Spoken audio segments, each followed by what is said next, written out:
दोस्तों क्यों हमें बचपन से सिखाया जाता है कि कभी किसी अजनबी का दिया कभी कुछ नहीं खाना चाहिए और ना ही उन्हें कुछ अपने बारे में बताना चाहिए। पर क्या हो अगर आप इन दोनों बातों को नज़रअंदाज कर दें। आज की कहानी एक सच्ची घटना है जो कि 16 साल की कारा रॉबिन्सन के साथ हुई है, जो हमारी और आपकी तरह एक नॉर्मल लड़की है, पर कारा दिमाग से काफ़ी मैच्योर है। हम उसे उसकी दोस्त जेसी के घर पर देखते हैं। दोनों ने कल नाइट स्टे किया था क्योंकि जेसी के पेरेंट्स घर पर नहीं है। इस बीच उसके दिमाग में आता है कि क्यों ना वो अपने दूसरे दोस्त क्लारा के घर पर स्टे करने के लिए जाए, क्योंकि उसका घर काफ़ी बड़ा है, पर उसके लिए उन्हें अपनी मॉम से परमिशन मांगनी होगी।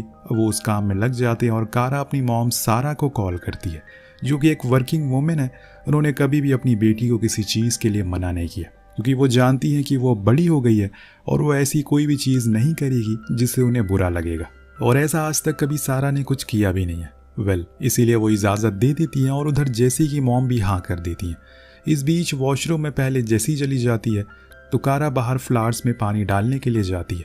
इस दौरान वो नोटिस करती है कि एक ब्लैक सीडान बार बार उस घर के आसपास घूम रही है, लेकिन फिर वो इग्नोर कर देती है। लेकिन जब अगली बार ऐसा होता है तो वो उस कार की ओर देखती है कि तभी वो कार रुकती है और उसके अंदर से एक अडल्ट मैन बाहर निकलता है, उसकी ओर बुक लेकर आगे बढ़ता है। कारा को लगता है कि मे भी ये जेसी के घर आया होगा, इसीलिए वो फ्रीली आगे बढ़ती है। देन वो आदमी उससे कहता क्या उसके घर पे पेरेंट्स नहीं है, तो कारा कहती है कि अरे नहीं, ये मेरा घर नहीं है, ये तो मेरे दोस्त का घर है। तो वो आदमी स्माइल करता है और ऐसे बिहेव करता है मानो वो उसका बहुत ही ज़्यादा करीबी हो।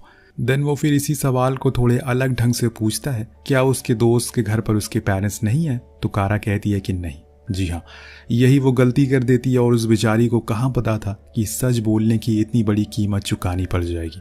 वो आदमी उसके नेक पर बंदूक तान देता और करीब आकर कहता है कि चुपचाप कार में जाकर बैठ जाओ वरना यहीं शूट कर दूंगा।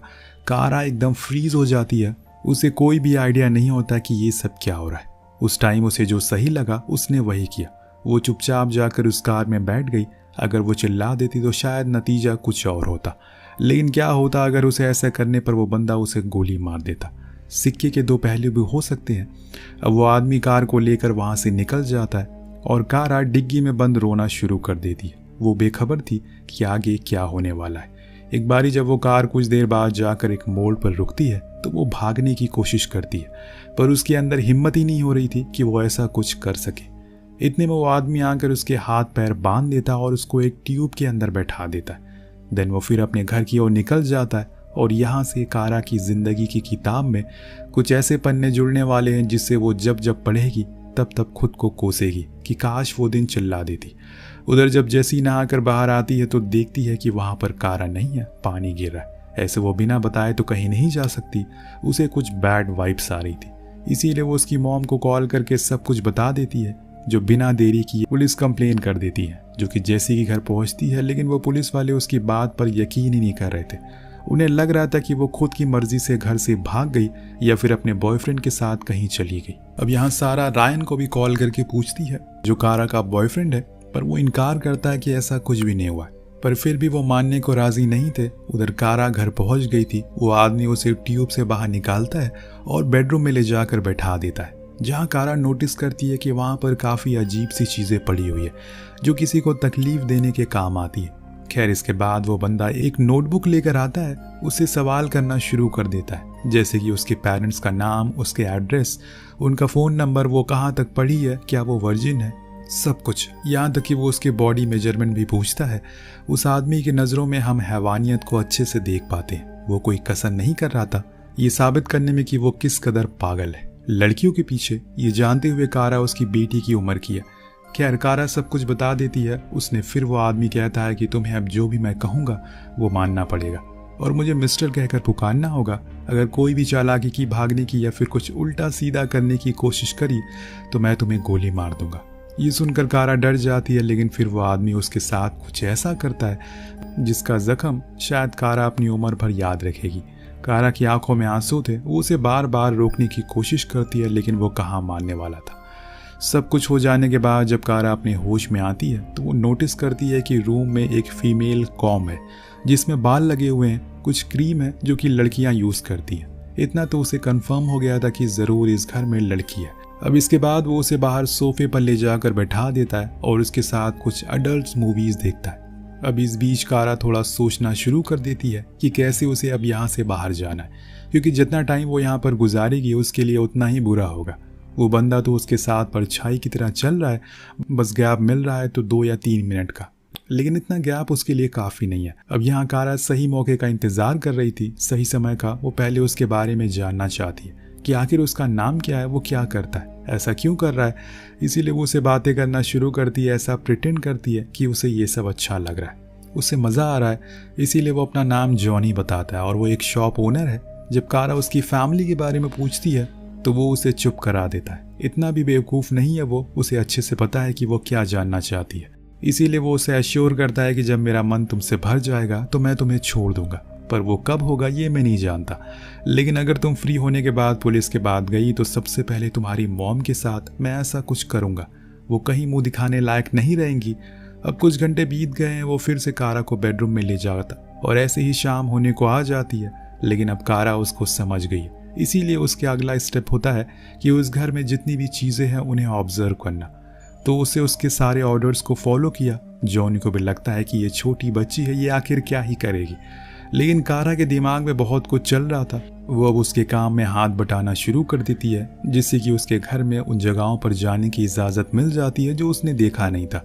उसे कुछ चीज़ें और जानने को मिल जाती है, जैसे कि उसकी फैमिली डॉक्टर का नाम उसके कैलेंडर पर है, जिसके 2 दिन बाद उसकी मार्किंग करी गई है, और जिसने वो मार्किंग करी है वो अभी डिज्नीलैंड गया हुआ है। ये तो इंश्योर हो गया है कि यहाँ पर सच में कोई लड़की है।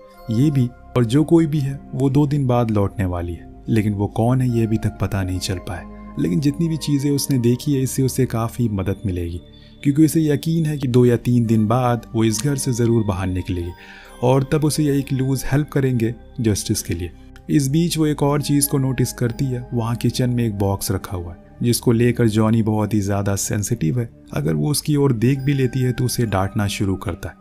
मे बी वो उसके किसी करीबी का हो। अब रात होने पर कारा के साथ फिर से बदसलूकी होती है। देन वो उसे उसी हालत में ले जाकर साथ बैठता है और न्यूज़ देखने के लिए।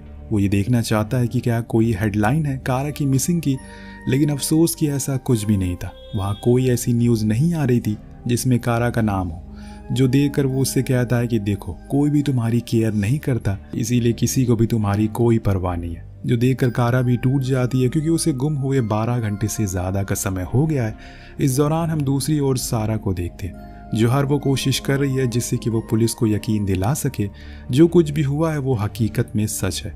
उसकी बेटी के साथ कुछ बहुत बुरा हुआ है। वो अपने हर एक सोर्स को भी जोड़ती है, उनसे मदद मांगती है, पर कोई भी नहीं मानता। और फिर फाइनली एक बूढ़ा पुलिस वाला उसकी रिपोर्ट लिख लेता है और इस केस को शुरू करता है। सीन फिर से कारा पर आता है, जिसके लिए उसकी ज़िंदगी की सबसे डरावनी रात होने वाली है। जॉनी उसे वॉशरूम जाने देता है, वो भी अकेले। उसके लिए ये सही मौका था भागने का, लेकिन न जाने क्यों वो ऐसा नहीं करती। शायद ये सही टाइम नहीं है, रात भी काफ़ी हो गई और वो बाहर जाकर किससे मदद मांगेगी। इसीलिए वो सुबह का इंतज़ार करती है, पर ज़्यादा देर वॉशरूम में टाइम बिताने के बाद जॉनी उसके ऊपर और अत्याचार करता है और उसे फिर से उसी टब में बंद कर देता और बंदूक उसके सर पर रखकर धमकाता है कि अगर कोई भी चालाकी की तो मैंने सब कुछ रिकॉर्ड किया हुआ है, वो सब मैं लीक कर दूंगा। कारा माफ़ी मांगती है, पर उसकी सज़ा तो उसे मिलती है। जॉनी उसे वो कुछ अजीब सी चीज़ों से तकलीफ देता है, उसके साथ बदसलूकी करता है, देन उसके हाथ पैर को बांध देता है, खुद के करीब सुला लेता है। अब कारा को कुछ ही देर में नींद आ जाती है, क्योंकि आज पूरे दिन उसने बहुत झेला है। पर सुबह होते ही वो एकदम एक्टिव हो जाती है। वो नोटिस करती है कि जॉनी अभी भी सो रहा है और वो भी बेखबर नींद में। यही सही मौका, अगर उसने कुछ नहीं किया तो वो हमेशा खुद को कोसती रहेगी। इसीलिए वो जैसे तैसे करके बिना कोई आवाज़ के उस हैंडकफ के स्क्रू को ढीला कर लेती है और फिर अपने हाथों की मदद से अपने पैरों को आज़ाद कर देती है। पर अभी उसके लिए सबसे बड़ी मुसीबत है मेन गेट पर, जिसे एक बड़े से वुडन ब्लॉक से बंद कर रखा है। लेकिन वो कहते हैं ना कि जब मुसीबत हो तो वो गधा भी शेर बन जाता है। इंसान की ये फितरत है, वो जब किसी ऐसी मुसीबत में होता है तो अपनी उस ताकत का इस्तेमाल करता है जो उसने पूरी ज़िंदगी बचा कर रखी थी। यहाँ कारा भी वही इस्तेमाल करती है और पूरी जान लगाकर उस वुडन ब्लॉक को हटा देती है, जिससे कि फाइनली वो गेट खुल जाता और वो अब खुले आसमान के नीचे थी। पर अभी उसके लिए खुश होने का टाइम नहीं है, क्योंकि किसी भी समय जॉनी उठ सकता है और वो इतना पागल है कि अगर उसने उसे भागते हुए देख लिया तो पीछे से ही गोली मार देगा। इसीलिए कारा फौरन रोड के पास जाती है और एक करीब आती हुई कार को देखकर उसे रोकती है। अंदर बैठे लोगों से मदद मांगती है। वो मान जाते हैं। दिन अगले सीन में हम कारा को पुलिस स्टेशन में देखते हैं। वहाँ सब ऐसे बिहेव कर रहे थे जैसे कि उसे कोई जानता ही ना हो। सभी से कहती है कि वो पिछले 18 घंटों से गायब है, वो क्या कर रहे हो आप लोग। इसके बाद वो उनसे सब कुछ बताती है और फिर सारा को भी कॉल करके इन्फॉर्म कर दिया जाता है। पर अभी सबसे ज़्यादा ज़रूरी था जॉनी को पकड़ना, इसीलिए वो लोग कारा को लेकर उस घर के पास जाते हैं जिसका एड्रेस वो लोग बताते हैं जो कारा को यहाँ तक लेकर आए थे।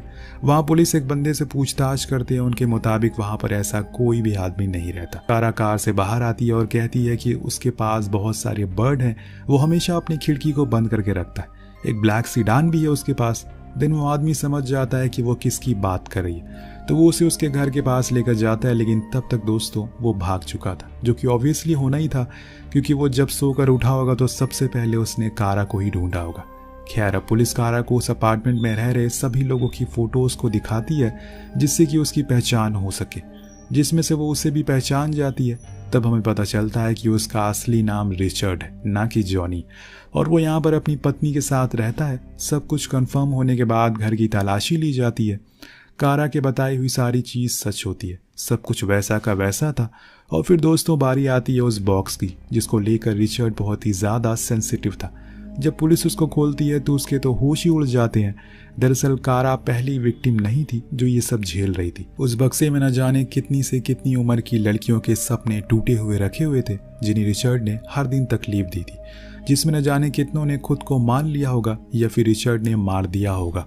कुछ न्यूज़पेपर कटिंग भी मिलती है पुलिस को जिसमें उसके बारे में प्रिंट था, जो कि सालों पहले मिसिंग थी। अब इस केस की सीरियसनेस को देखकर एक नया ऑफिसर इसमें ज्वाइन करता है, जिसके आने से काम और भी तेज हो गया था। उधर कारा को हॉस्पिटल लाया जाता है ये जानने के लिए कि कहीं कोई इंजरी तो नहीं हुई है, पर ऐसा कुछ नहीं था, शुक्र है। पर वो जख्म का क्या जो अंदरूनी है वो कब तक भरेगा, यही सवाल कारा के मन में बार बार आए जा रहा है। जब वो अपनी माँ से मिलती है तो वो जोर से गले लगते हैं और खूब रोते हैं। इस बीच वहाँ पर एक लेडी कॉप आकर कुछ और चीज़ें जानती है, जैसे कि उसने क्या क्या देखा। तो कारा सब कुछ डिटेल वाइज बताने लगती है। यहाँ तक उसे उसकी फैमिली डॉक्टर का नंबर भी याद है, जो देखकर सारा को यकीन नहीं होता कि उसकी बेटी इतनी बड़ी हो गई है। उन्हें उस पर बहुत गर्व होता है क्योंकि उसकी बहादुरी के कारण ही वो आज आज़ाद है। उधर ऑफिसर को इन्वेस्टिगेशन के दौरान वही नोटबुक मिलती है जिसमें उसने कारा के बारे में लिखा था, पर जब उन्होंने उसके पन्ने पलटे तो 2 और लड़कियों के किस्से उसमें लिखे थे जिनकी किस्मत कारा जैसी अच्छी नहीं थी, पर उम्र वही थी। उन्हें रिचर्ड ने कई महीनों तक बंद रखा और फिर एक बाथिंग टब में जिसमें उसने कारा को बंदी बनाया था। फिर जब उसका मन भर गया तो उसने उन दोनों को मारकर लेक में फेंक दिया। ये सब पिछले 5 सालों से चल रहा है। अब ऑफिसर को ये सब जानकर यकीन ही नहीं हो रहा था। उन्हें तो हर बार यही लगता है कि ये कोई टीनेजर की शरारत होगी, शायद किसी लड़के के साथ वो भाग गई होगी। पर अंत में उन्हें बस लाश ही मिलती थी जिसकी सजा कोई और बंदा चुका रहा है। जो असली कातिल है वो अभी तक आज़ाद घूम रहा है। कुछ घंटों के बाद उन्हें रिचर्ड के बैकग्राउंड के बारे में पता चलता है, तो वो सबसे पहले उसकी माँ के घर पहुंचते हैं, जहाँ उन्हें उसकी वो ब्लैक कार भी मिल जाती है और उसकी वाइफ जेनेलिया भी, जो कि वही थी। वो लोग उन्हें सब कुछ बताते हैं, पर जेनेलिया तो बार बार यही दोहरा रही थी कि उसके हस्बैंड एक अच्छे दिल के इंसान है, वो एक फैमिली मैन है, ऐसा वो कैसे कर सकते हैं। पर जब उसकी बहन से कुछ सवाल पूछे जाते हैं तो वो एकदम काम की बात बताती कि उसकी कल रात रिचर्ड से बात हुई। वो बता रहा था कि वो एक मोटल में है। तो पुलिस वाले वहाँ पहुँचते हैं, लेकिन वहाँ भी उन्हें कुछ नहीं मिलता। ऐसा लग रहा था कि शायद किसी ने पहले उसे इस बारे में खबर कर दी। उधर कारा की जिंदगी धीरे धीरे करके अपना नॉर्मल मोड में आ रही है, लेकिन उसके दोस्त सब कभी कभी उसे टॉन्ट करने लगे हैं। उधर पुलिस भी उसे घर में रहने को कहती है क्योंकि अभी रिचर्ड बाहर ही है, वो कुछ भी कर सकता है। आए दिन उसके घर कोई ना कोई आता रहता है, हर तरफ बस पुलिस वाले घूमते रहते हैं, जो कि कारा को पसंद नहीं है क्योंकि लोग उसे बार बार ये याद दिला रहे थे कि वो एक विक्टिम है, जो कि वो नहीं है। उसने बहादुरी दिखाई इसलिए आज वो जिंदा है, लेकिन लोगों का काम है कहना। वह एक दिन कारा सबसे तंग आ जाती है तो वो घर के बाहर आकर खड़ी हो जाती है। वो बूढ़ा पुलिस वाला आकर उसे मिलता है जिन्होंने शुरू में कहा था कि वो भाग गई है, और आज भी वो कारा से ऐसे बात कर रहा था जैसे कि वो विक्टिम है। पर कारा उनके सवाल का जवाब देते हुए कहती है कि उन्हें उस पर तरस खाने की कोई ज़रूरत नहीं है।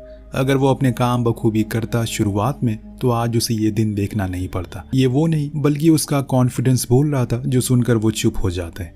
इसके बाद कारा वहाँ से रायन का मैच देखने के लिए जाती है क्योंकि अब वो उसे घुट घुट कर जीना नहीं चाहती। और इस बीच पुलिस को पता चलता है कि रिचर्ड फिर से सिटी के अंदर आ रहा है, इसीलिए उन्होंने चारों ओर तैनाती कर दी है, जिसमें फाइनली वो पकड़ा जाता है। लेकिन कोर्ट ट्रायल्स, जेल की सलाखें और खुद पर होने वाले अत्याचार से डर से उसने खुद को ही मार डाला, क्योंकि जब बात अपने पर आती है तो हर किसी को डर लगता है। लेकिन दोस्तों, उसे इतनी आसान मौत से कारा खुश नहीं थी। वो चाहती थी कि दुनिया उसको देखे और सीखे जो गलती उसने उस दिन की थी, वो आगे से कोई और ना करे। उसके पास वही ऑफिसर आकर बैठता है और हौसला देता है, क्योंकि उन्हें भी पता है कि शायद ये सब बहुत जल्दी हो गया, पर वो उसे कहते हैं कि तुम्हारे लिए अच्छा है कि अंत में सब कुछ सही हो गया। लेकिन कारा मन ही मन सोच रही है कि आखिर और कितने साल लगेंगे उसे इन सब को भुलाने में, जिसका जवाब उसे भी नहीं पता, क्योंकि ये कुछ ऐसी यादें हैं जो उसे हर दिन, हर महीने, हर साल कभी न कभी ज़रूर याद आएंगी और उसको इसे हैंडल करना ही होगा। पर वो रेडी है। वो अपनी मॉम से कहती है कि वो कोशिश करेगी और करके दिखाएगी। वो बहादुर है, डरपोक नहीं है। जिसके साथ इस कहानी का यहीं पर अंत होता है। दोस्तों, ये पूरी कहानी साल 2002 में अमेरिका में हुई एक सच्ची घटना पर आधारित है, जिसमें कारा नाम की 15 साल की लड़की जो 17 घंटों तक, जिसको एक 43 साल के आदमी ने अपने घर में कैद रखा, उसके साथ बदसलूकी से मारा पीटा, उसके साथ गलत काम किया और वो उसे भी मानना चाहता था जैसे उसने औरों के साथ किया, लेकिन वह बच गई। जिसके बाद उसने अपनी पूरी कहानी पूरी दुनिया के सामने बयां करी। आपको कहानी कैसी लगी नीचे कमेंट करके जरूर बताएगा। मिलते हैं अगले वीडियो में। Thank you so much watching. Peace out.